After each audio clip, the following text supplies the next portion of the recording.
विजय सरस्वती वंदना प्रस्तुत है।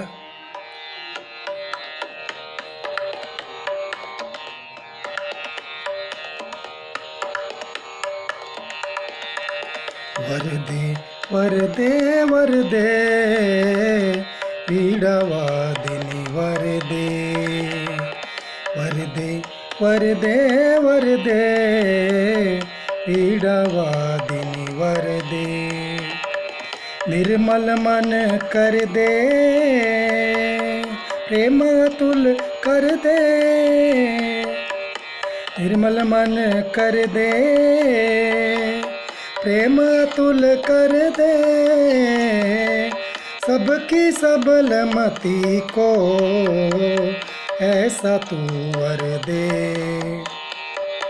वरदे वरदे वरदे पीड़ावादी वरदे निर्मल मन कर दे प्रेम तुल कर दे सबकी सबलमति को ऐसा तू वरदे वरदे वरदे वरदे पीड़ावादी वरदे पीड़ावादिनी वरदे।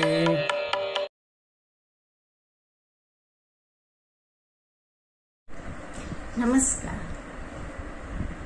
सभी उपस्थित अतिथिगण, मेरे शिक्षक साथी एवं प्यारे विद्यार्थियों, सर्वप्रथम मैं आप सबको हिंदी दिवस की ढेर सारी शुभकामनाएं देती हूँ और आशा करते हैं कि आप सभी इस दिवस के पखवाड़ा आयोजन में उत्साह के साथ विभिन्न प्रतियोगिताओं में भागीदारी करेंगे। हम इस पखवाड़े के दौरान अनेक प्रतियोगिताओं का आयोजन कर रहे हैं, जो केवल विद्यार्थियों के लिए नहीं, हमारे स्टाफ के लिए भी है। सभी को मेरी तरफ से ढेर सारी शुभकामनाएं। हिंदी हमारी भाषा है, हम सबका कर्तव्य बनता है कि हम इस भाषा को हमेशा एक सम्मानजनक स्थिति में रखें, क्योंकि इस भाषा से ही हमारी पहचान है। ये हमारे व्यक्तित्व को एक पहचान देती है, हमारी भारतीयता को दर्शाती है। जब हम ऐसे स्थान पर जाते हैं जहाँ पर अनेकों भाषी लोग हों, विदेशों से भी आए हुए हैं, और जब हम हिंदी बोलेंगे तो हम अलग से पहचाने जाएंगे कि हम भारत के हैं। तो ये भाषा हमें एक सही पहचान देती है। आप सभी से यही अनुरोध है कि हमेशा ये ध्यान रखें कि आप हिंदी का प्रयोग शुद्ध एवं सही ढंग से करें। हिंदी भाषा बड़ी सरल है, सीखना कोई कठिन नहीं है, उसका प्रयोग भी अत्यंत सरल है और इसका जो साहित्य वो भी अत्यंत समृद्ध है। और जब तक हम अपनी भाषा पे गौरव नहीं करेंगे, उसको सम्मान नहीं देंगे, हमारा स्वयं के गौरव में कमी होती है। तो आप सभी से यही अनुरोध मैं करती हूँ कि हमारे विद्यालय के प्रत्येक सदस्य हिंदी के सम्मान में कहीं कमी आने नहीं देंगे, और हम सबका हमेशा यही प्रयास रहेगा कि हम हिंदी को श्रेष्ठतम स्थान अपनी जिंदगी में विभिन्न भाषाओं के साथ देंगे। अन्य भाषाओं को सीखना गलत नहीं है, परंतु श्रेष्ठतम रूप में यदि कोई भाषा है तो वो हमारी हिंदी है। भाषा आदान प्रदान, विचार विनिमय का एक माध्यम है, और जब हम अपने राजभाषा में अपने कार्यों को करते हैं तो हमें ज़्यादा संतोष मिलता है, ज़्यादा हमें सम्मान लगता है और अपने आप पर ज़्यादा भरोसा लगता है, क्योंकि अपनी भाषा में अभिव्यक्त करना किसी बात को हमारे लिए ज़्यादा आसान होता है किसी अन्य भाषा के द्वारा। हम देखें तो हम अपनी अभिव्यक्ति उतनी प्रभावी नहीं बना सकते। तो सभी से अनुरोध है कि हम हिंदी के विकास में अपना पूर्ण सहयोग दें और इसका प्रयोग बहुत ही शुद्ध और सही तरीके से करें। ये सबसे महत्वपूर्ण है कि हम अपनी भाषा को सही एवं सरल ढंग से प्रयोग में लाएं। उसमें जो छोटी छोटी त्रुटियां हमारी मात्राओं की हो जाती हैं, लिखावट में सही रचना हम अक्षर की नहीं ले पाते हैं, उन सब का ध्यान रखें कि शुद्ध एवं सही तरीके से करें हम। और हम प्रण लें कि हमारे लिए हमेशा सर्वोपरि हिंदी भाषा है, हिंदी भाषा ही रहेगी, क्योंकि इसी से ही हमारा गौरव, इसी में ही हमारा गौरव है, इसी से हमारी पहचान है। आप सभी को ढेर सारी शुभकामनाएं इस आयोजन के लिए और बहुत बहुत धन्यवाद। जय भारत।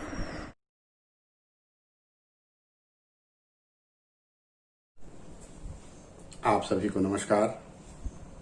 परम आदरणीय प्राचार्य महोदया, सम्मानीय शिक्षक शिक्षिकाएं, सम्मानीय अभिभावकगण एवं प्रिय विद्यार्थियों, सर्वप्रथम मैं आप सभी को हिंदी दिवस की हार्दिक शुभकामनाएं देता हूं। आज ही वह पावन दिन है जब हमारे देश की संविधान सभा ने हिंदी को भारत की राजभाषा के रूप में स्वीकृत किया था और एक संकल्प लिया था कि राष्ट्र को एकता के सूत्र में जोड़ने के लिए हिंदी को राजभाषा के रूप में और सांकेतिक रूप में राष्ट्रभाषा के रूप में विकसित करने का उद्यम करेंगे, प्रयत्न करेंगे। हिंदी साहित्य के भीष्म पितामह भारतेंदु हरिश्चंद्र, उन्होंने आज से लगभग 150 साल पहले कहा था, निज भाषा उन्नति है, सब उन्नति को मूल, बिन निज भाषा ज्ञान के मिटत नहीं के शूल। निज भाषा की उन्नति के बिना किसी भी राष्ट्र की उन्नति नहीं हो सकती। किसी भी राष्ट्र की उन्नति का आधार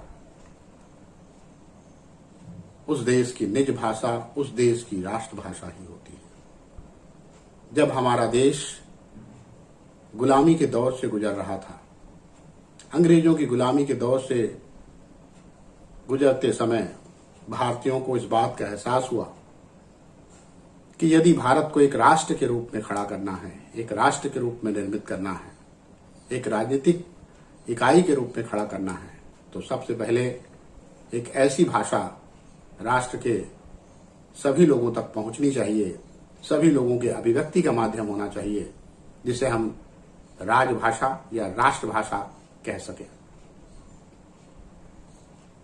अंग्रेज यह प्रचारित करते रहे कि भारत एक बहुत बड़ा देश है जहां अनेक भाषाएं हैं, वस्तुतः यह एक राष्ट्र है ही नहीं, ऐसा कहकर वह हमारे बीच भेदभाव उत्पन्न करने का प्रयत्न करते रहे। लेकिन हमारे स्वाधीनता सेनानियों ने अंग्रेजों की इस चाल को समझ लिया और उन्होंने यह संकल्प लिया कि उस समय भारत में सबसे अधिक क्षेत्र में प्रचलित और व्यवहार की दृष्टि से सबसे सरल जो हमारी हिंदी भाषा थी, उसे भविष्य में राजभाषा के रूप में प्रतिष्ठित करने का संकल्प लिया गया। राष्ट्रपिता महात्मा गांधी, जो स्वयं गुजराती भाषी थे, जिनकी मातृभाषा गुजराती थी, जिन्होंने अपनी सभी जो किताबें थी वो सबसे पहले गुजराती में ही लिखी है, उसके बावजूद उन्होंने जब राष्ट्रभाषा बनने की बात आई तो हिंदी को ही प्राथमिकता दी और उन्होंने कहा कि राष्ट्रभाषा के बिना राष्ट्र गूंगा होता है और हिंदी एक ऐसी भाषा है जो राष्ट्रभाषा के रूप में प्रतिष्ठित होने की पूरी क्षमता रखती है। गांधी जी ने स्वाधीनता आंदोलन के दौर में दक्षिण भारत में हिंदी भाषा के प्रचार प्रसार के उद्देश्य से एक संस्था की भी स्थापना की थी, दक्षिण हिंदी प्रचारणी सभा, जो दक्षिण भारत के लोगों को हिंदी सिखाने का प्रयास करती थी और राष्ट्रीय आंदोलन के रचनात्मक कार्यक्रम में इसे एक अंग के रूप में जोड़ा गया था। परिणाम यही हुआ कि जब हमारा देश स्वतंत्र हुआ 1947 में, तो हमारे देश की संविधान सभा ने काफी विचार विमर्श के बाद यह निश्चय किया कि हिंदी को राजभाषा के रूप में स्थापित किया जाए। यद्यपि उस समय कुछ लोगों को यह शंका थी कि हिंदी, जो कि देश के सभी भागों में बोली नहीं जाती है, इसलिए क्या इसे राष्ट्रभाषा बनाना उचित होगा। इसीलिए संविधान सभा ने शुरू में यह संकल्प पारित किया कि आरंभिक 15 वर्षों तक हिंदी के साथ साथ अंग्रेजी भाषा का भी प्रचार होगा, यानी अंग्रेजी भाषा भी हिंदी भाषा के समान ही राजभाषा के रूप में कार्य का माध्यम बनी रहेगी। लेकिन बाद में बहुत से कारणों से, उसमें मूल कारण तो राजनीतिक ही थे, हिंदी वास्तव में एकमात्र राजभाषा नहीं बन सकी। आज भी हिंदी राजभाषा है, लेकिन उसके साथ साथ अंग्रेजी का भी प्रचलन राजकीय क्रियाकलाप में साथ साथ जारी है। और एक प्रकार से हमारा जो संकल्प था संविधान सभा का, हमारे राष्ट्र निर्माताओं का जो स्वप्न था, वो अधूरा है। और इस अधूरे संकल्प को, इस स्वप्न को पूरा करना हम सबकी जिम्मेदारी है। हम सब यह स्मरण रखें कि यदि हमें अपने देश में शिक्षा के द्वारा कोई क्रांति लाना है, तो इसमें भाषा का सबसे बड़ा योगदान है। अभी थोड़े दिनों पहले ही हमारे देश के विद्वान शिक्षाविदों ने राष्ट्रीय शिक्षा नीति का निर्माण किया है। उसमें भी प्राथमिक शिक्षा का आधार, प्राथमिक शिक्षा का माध्यम मातृभाषा को रखने की बात कही गई है। और हम सब जानते हैं कि उत्तर भारत में और भारत के आजकल अधिकांश हिस्से में मातृभाषा के रूप में, घरेलू भाषा के रूप में हिंदी का प्रचार प्रसार हो चुका है। यानी राजभाषा के रूप में हिंदी को प्रतिष्ठित होने का सुअवसर आ गया है। वास्तव में अगर हम देखें तो हर क्षेत्र में हिंदी का प्रचार प्रसार कई गुना बढ़ चुका है। 1947 में हिंदी जिस स्थिति में थी, उस स्थिति में आज हिंदी नहीं है, बल्कि उससे कई गुना आगे बढ़ चुकी है। शिक्षा का माध्यम तो हिंदी है ही, पहले की तुलना में अगर हम देखें तो हर विद्यालयों में, चूंकि हिंदी यदि अंग्रेजी माध्यम के विद्यालय है, तो वहां भी एक भाषा के माध्यम के रूप में पढ़ाई जा रही है। केंद्रीय विद्यालय, नवोदय विद्यालय जैसे संस्थानों में द्विभाषी रूप में हिंदी और अंग्रेजी का इस्तेमाल होता है। तो इसका मतलब है शिक्षा का माध्यम जो है यहाँ हिंदी के रूप में स्वीकार किया जा चुका है, और यह देश के कोने कोने में है। इसी प्रकार से हम फिल्म जगत में देखें तो फिल्म जगत में हिंदी की जो फिल्में हैं, उसका प्रचार प्रसार उत्तर से लेकर दक्षिण तक हर स्थान पर है। देश के ऐसे हिस्से जहां पर लोग हिंदी बोलना नहीं जानते हैं, वहां हिंदी फिल्मों के गीत बहुत अच्छे ढंग से गाते हैं, बड़ी रुचि से गाते हैं। इस बात का प्रमाण है कि हमारी हिंदी आज अहिंदी भाषी क्षेत्रों में भी बहुत दूर तक पहुंच चुकी है। हिंदी बोलने वालों की संख्या जितनी है, हम अगर ध्यान से अनुभव करें तो हमें यह अनुभव होगा कि समझने वालों की भी कमी नहीं है। बहुत से ऐसे लोग हैं जो हिंदी बोल नहीं पाते हैं, लेकिन हिंदी समझते हैं। यह भी कम महत्वपूर्ण नहीं है। जब से टेलीविजन का प्रचार प्रसार हुआ है, तब से हिंदी घर घर तक पहुंच गई है। टेलीविजन के जितने भी चैनल हैं, चाहे वो मनोरंजन चैनल हो या समाचार चैनल हो, उसमें हिंदी के जो टेलीविजन चैनल हैं वो काफी लोकप्रिय हैं। और इसके माध्यम से हिंदी लोगों के घर घर तक पहुंच रही है। अब अगर बाधा है तो केवल राजकीय क्रियाकलापों में अधिक से अधिक हिंदी को अपनाने की, और इसमें सबसे बड़ी कमी अगर दिखाई देती है तो हम हिंदी भाषी में ही दिखाई देती है कि हम अपनी ही भाषा की उपेक्षा करते हैं। समर्थ होते हुए भी हमारी स्वयं की भाषा का माध्यम हिंदी है, उसके बावजूद हम हिंदी में क्रियाकलाप करने में संकोच करते हैं, और कई जगह तो फैशन के रूप में या सामाजिक प्रतिष्ठा के रूप में हिंदी के स्थान पर अंग्रेजी का प्रयोग किया जा रहा है। यह खेद का विषय है। इसलिए आज के दिन यह संकल्प लेने की जरूरत है कि हम राजकीय क्रियाकलापों में, यानी अपने सामान्य जो क्रियाकलाप हैं, पत्र व्यवहार हैं, उनमें हिंदी का अधिक से अधिक प्रयोग करें। जो हमारे राष्ट्र निर्माताओं का स्वप्न था कि सारे राजकीय क्रियाकलाप एक दिन हमारी अपनी राजभाषा, जो हमारे अपने देश की भाषा है, उसमें हम करने में समर्थ होंगे, वह स्वप्न पूरा हो। और यह पूरा होगा आप सबके सहयोग से। जब आप गुलामी की मानसिकता छोड़ेंगे, जब आप फैशन परस्ती छोड़ेंगे, जब आप अहंकार छोड़ेंगे, और जब आप दूसरों पर विदेशी भाषा थोप कर, दूसरों पर विदेशी भाषा का रौब झाड़कर अपना प्रभुत्व स्थापित करने की भावना त्याग कर अपनी राष्ट्रभाषा को अपनाएंगे।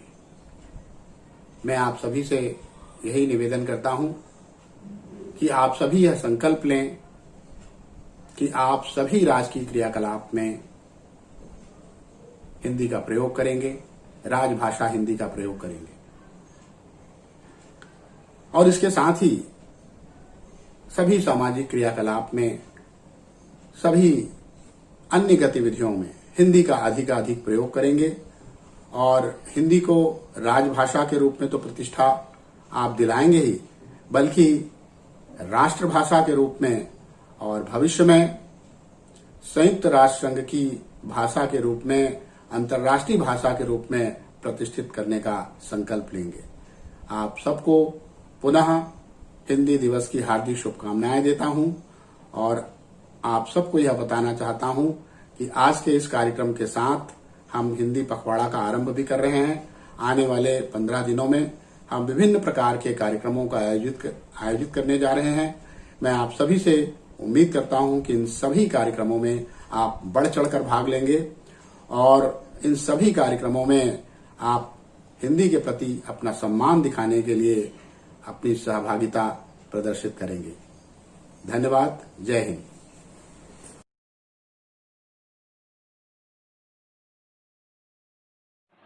सुप्रभात। मेरा नाम आदर्श उपाध्याय है और मैं आप सभी के समक्ष हिंदी के बारे में कुछ बोलना चाहता हूँ। हिंदी भाषा के बारे में, हिंदी विचार के बारे में, हिंदी विषय के बारे में, हिंदी संस्कार के बारे में, हिंदी साहित्य के बारे में।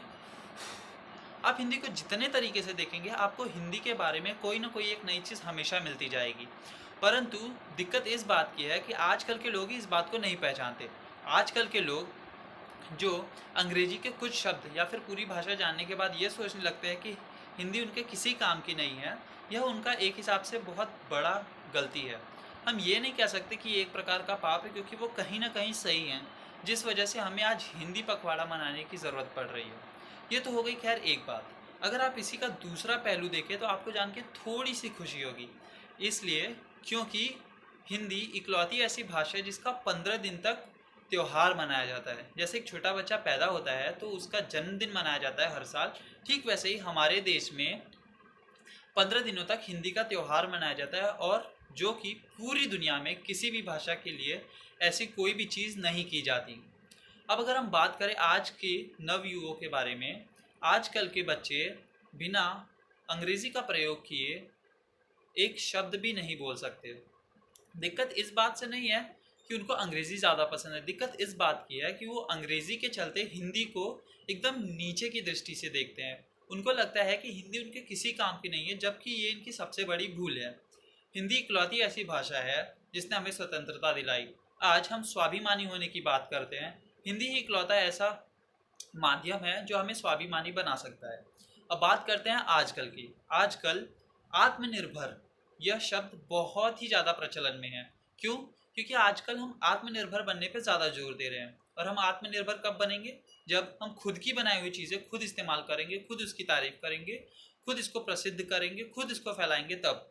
और हम अभी वही कर रहे हैं। हम हिंदी का प्रचार कर रहे हैं। हिंदी जिसने हमें इतना बड़ा बनाया, हिंदी जिसने दुनिया में लोगों को हमारी ताकत का अंदाज़ा कराया, उस हिंदी का आज प्रचार करते हुए मुझे बहुत खुशी हो रही है, क्योंकि मैं भी आत्मनिर्भर भारत में अपना बहुत सजग योगदान दे रहा हूँ। हिंदी को जब तक हम बढ़ाते रहेंगे, दुनिया की कोई ऐसी ताकत नहीं है जो हमें आत्मनिर्भर बनने से रोक सकती है।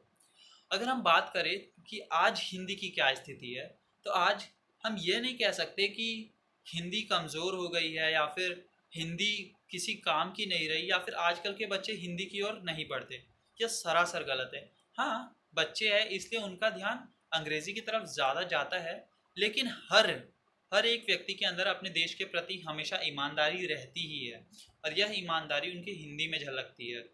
आप कितने भी आगे बढ़ जाए, उन्होंने उस हिंदी के साथ कभी मजाक नहीं किया जो हिंदी हमेशा से चलती आ रही है। हाँ, समय के साथ साथ चीज़ें बदलती हैं, हिंदी भाषा बोलने का तौर और तरीका भी बदला है, लेकिन इससे ये नहीं कह सकते कि हिंदी हम भूल चुके हैं। हिंदी में अगर हम कुछ नए शब्दों का प्रयोग भी करते हैं और हिंदी को बोलते हैं, तो किसी भी प्रकार से हम हिंदी को चला रहे हैं, और यह बहुत ही अच्छी बात है कि हिंदी किसी भी प्रकार से प्रचलन में है। अगर हम बात करें कि जैसे हम पुराने ज़माने में हिंदी में बात किया करते थे, जिसमें सिर्फ हिंदी का प्रयोग करते थे और बहुत ही कठिन शब्दों का प्रयोग करते थे, तो हाँ, वो थोड़ा सा मुश्किल है आज के समय में, लेकिन हिंदी अभी भी प्रचलन में है। यह कहना कि वो पूरी तरीके से लुप्त होती जा रही है, यह सरासर गलत है। अब मैं आप सब लोगों से यही अनुरोध करना चाहूँगा कि अगर हिंदी आपको अच्छी लगती है तो हिंदी का प्रचार प्रसार करते रहे, और अगर हिंदी आपको अच्छी नहीं भी लगती तो हिंदी के बारे में जानें, हिंदी के बारे में पहचानें, क्योंकि यह हमारा देश है, यह हमारी भाषा है। और जब ये भाषा को हम और फैलाएंगे तो ऐसा कभी भी नहीं होगा कि कोई भी दूसरे देश से आकर फिर से हमको गुलाम बना सके या फिर हमारे ऊपर अपना दावा कर सके। यह मेरी आप सबसे अनुरोध है कि हिंदी को बढ़ावा दें। हाँ, दूसरी भाषा सीखने में कोई बुराई नहीं है, मैं खुद दूसरी भाषाएं सीखता हूँ, लेकिन इसके लिए मैंने कभी हिंदी का बहिष्कार नहीं किया। हिंदी को हमेशा सीखते रहिए। जय हिंद, जय भारत।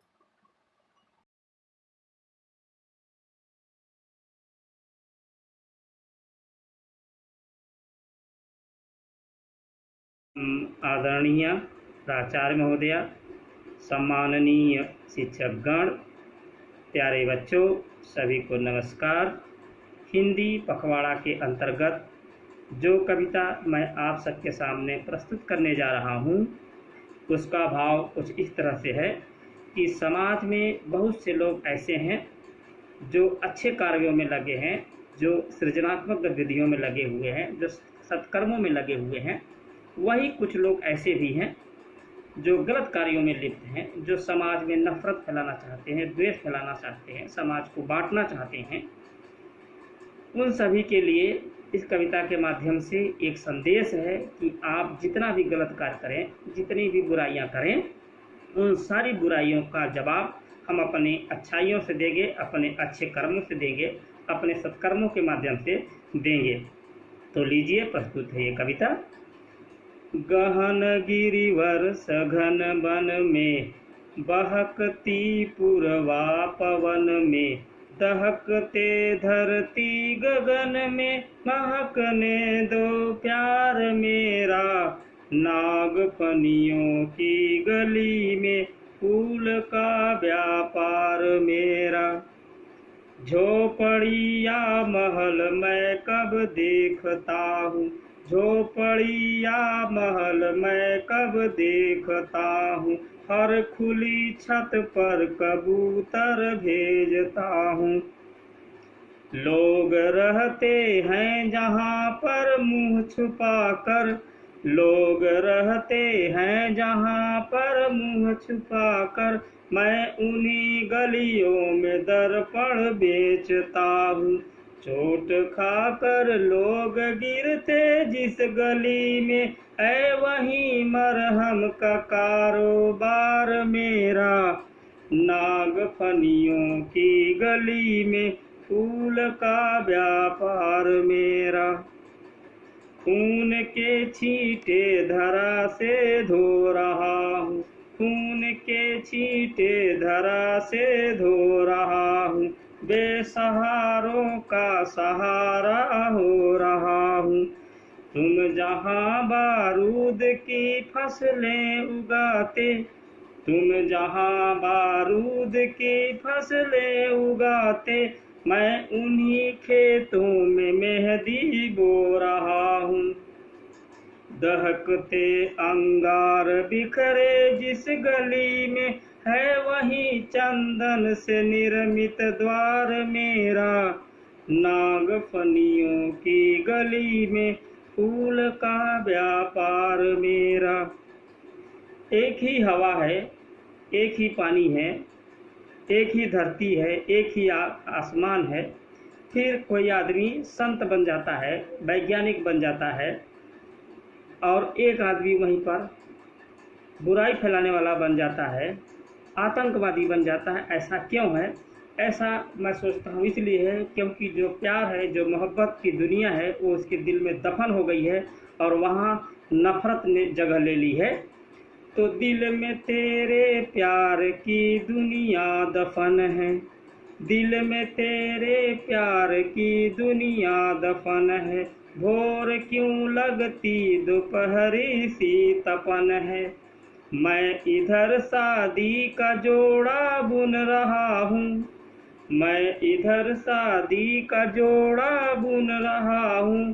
तू उन्हीं धागों से क्यों बुनता कफन है, अर्थियों पर सज रही है देह तेरी, अर्थियों पर सज रही है देह तेरी। डोलियों में हो रहा श्रृंगार मेरा, नागफनियों की गली में फूल का व्यापार मेरा। नागफनियों की गली में फूल का व्यापार मेरा। धन्यवाद।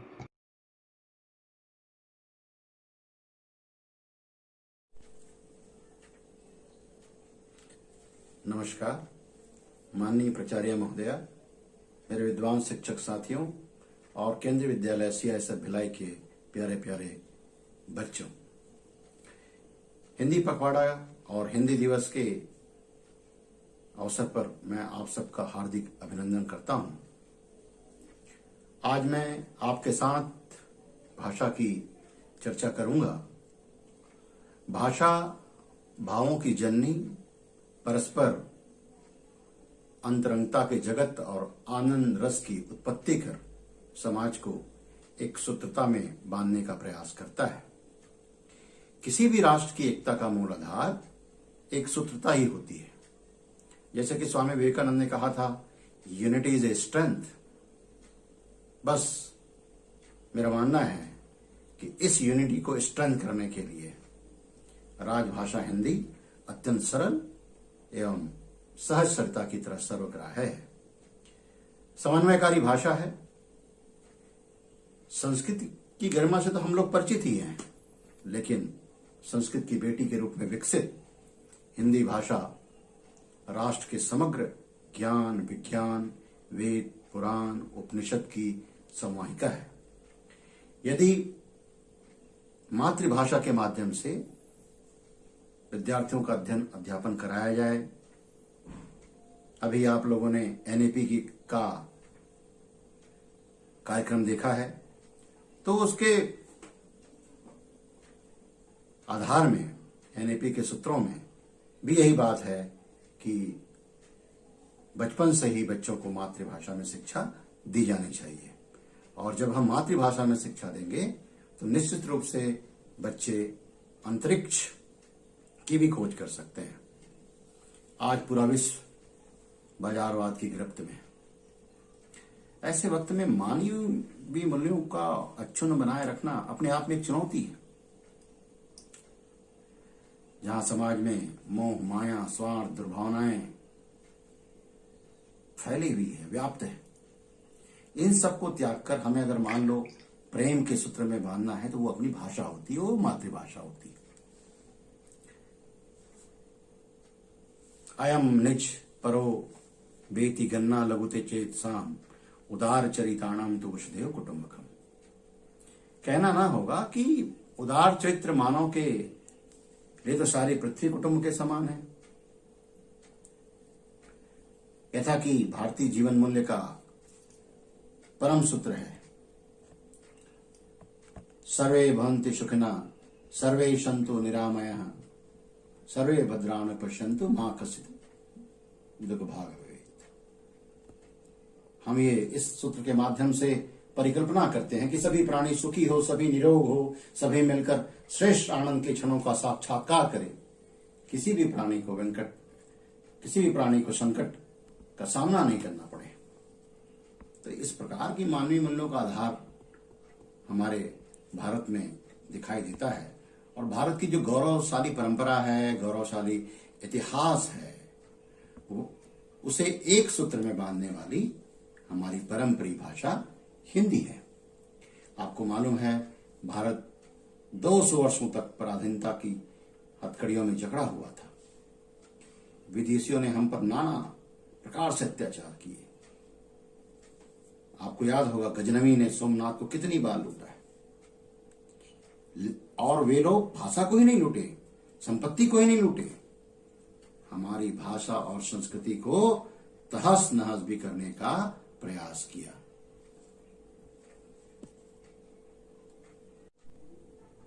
लेकिन भारतीयों के उदारवादी दृष्टिकोण ने आत्मरक्षा करते हुए भारतीयता की आत्मा को बिखरने नहीं दिया।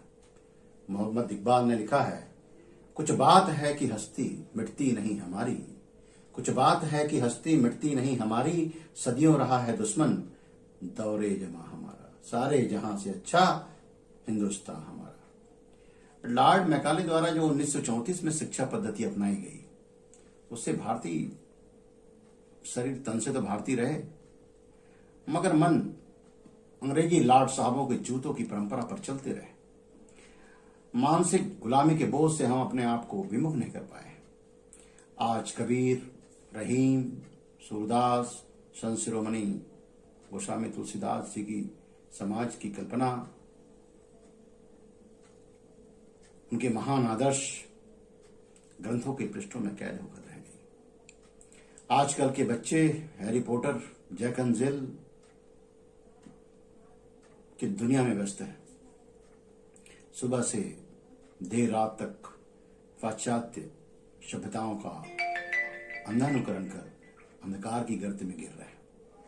अतः हमें नई पीढ़ी के चरित्र निर्माण के लिए हिंदी राजभाषा में जितनी भी किताबें हैं, चाहे बच्चों की किताबें हों, ज्ञान की, विज्ञान की, सबको उन्हें पोषित करना पड़ेगा।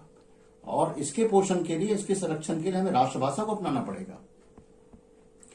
1955 में बीजी खेर द्वारा जो राजभाषा संसदीय समिति बनाई गई थी, आज लगभग 70-71 साल हो गए, लेकिन राजभाषा आज भी राष्ट्रभाषा के रूप में परिवर्तित नहीं हो सकी।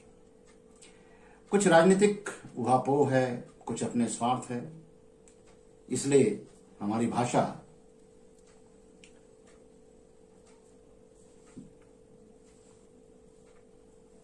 सर्वलौकिक भाषा नहीं हो पाई, जन जन तक भाषा नहीं हो पाई। लेकिन हम सबका कर्तव्य है, आपका कर्तव्य है, मेरा कर्तव्य है कि हम एक भाषा, एक जाति की कल्पना का जो स्वप्न हम लोग देखते हैं, वो दूर अंधकार में कहीं खो जाता है। आज हर एक व्यक्ति मन से कहता है कि हिंदी भारत की सर्वाधिक लोगों की भाषा है, सर्वग्राह्य है, सरल है, सहज है, वैज्ञानिक है, सुबोध है। तभी तो भारतेंदु हरिश्चंद्र जी ने भी कहा था, अंग्रेजी पद के यद्यपि सब गुण हो तो प्रवीण, पै निज भाषा ज्ञान बिन रहत हीन के हीन। निज भाषा उन्नति है सब उन्नति को मूल, और बिन निज भाषा ज्ञान के मिटत न है को सूल।